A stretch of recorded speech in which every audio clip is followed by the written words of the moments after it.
Hey everybody, Pastor Mark here, and welcome to Restore, Reflections on God's Grace at the End of Your Week. We've been making our way through Dane Ortlund's book, Gentle and Lowly, and this week we're looking at the gentleness of Jesus. And I hope you'll be amazed and deeply encouraged by who it is he's gentle with.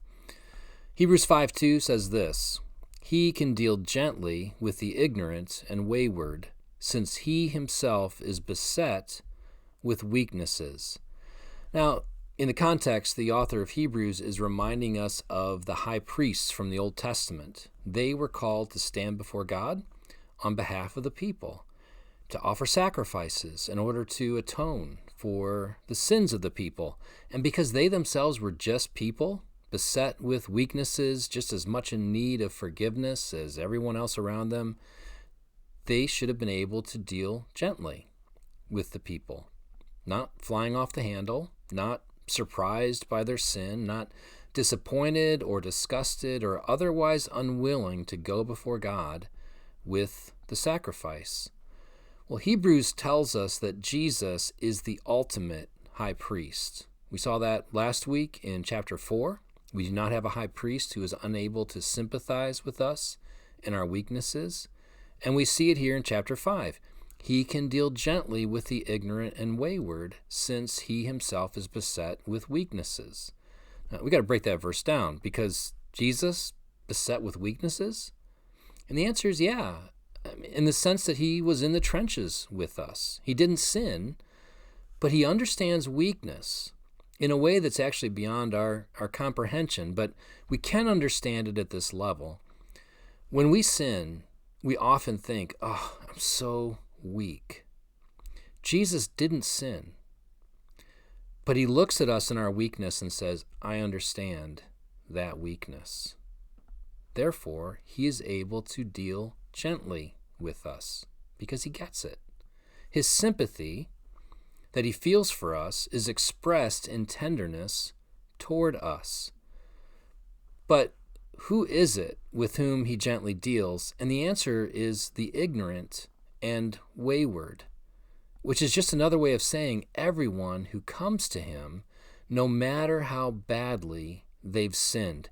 Whenever a sinner comes to Jesus, Jesus deals with that person gently. He doesn't throw up his hands. He's not disgusted or disappointed or otherwise unwilling to stand before God on your behalf, not with a sacrifice, but as the sacrifice.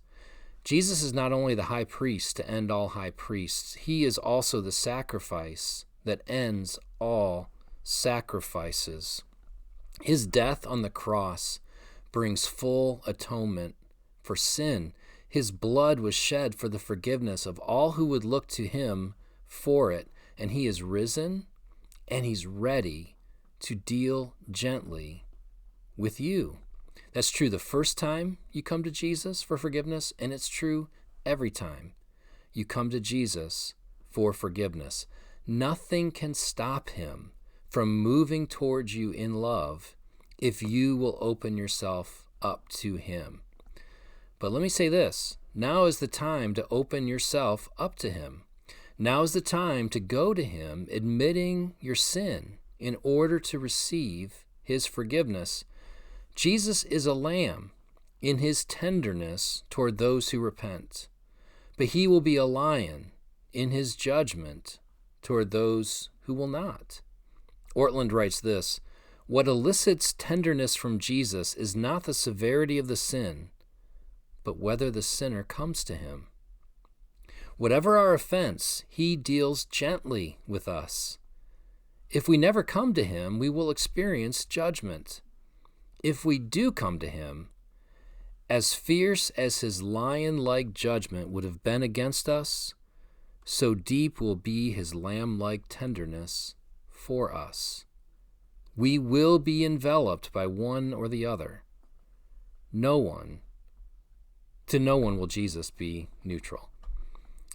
Jesus deals gently with sinners who repent, first time and every time. Put a link to Ortlund's book in the description below. If you're watching this on YouTube and haven't subscribed, be sure to do so at the bottom right of your screen. If you're watching this on our Facebook page, be sure to like and follow. And if you're in the greater Rochester area and don't have a church home, I hope to meet you some Sunday morning. Details are at the church website. And finally, if you know someone who may be encouraged by this message about the gentleness of Jesus, please pass it along. And may God restore to you the joy of his salvation.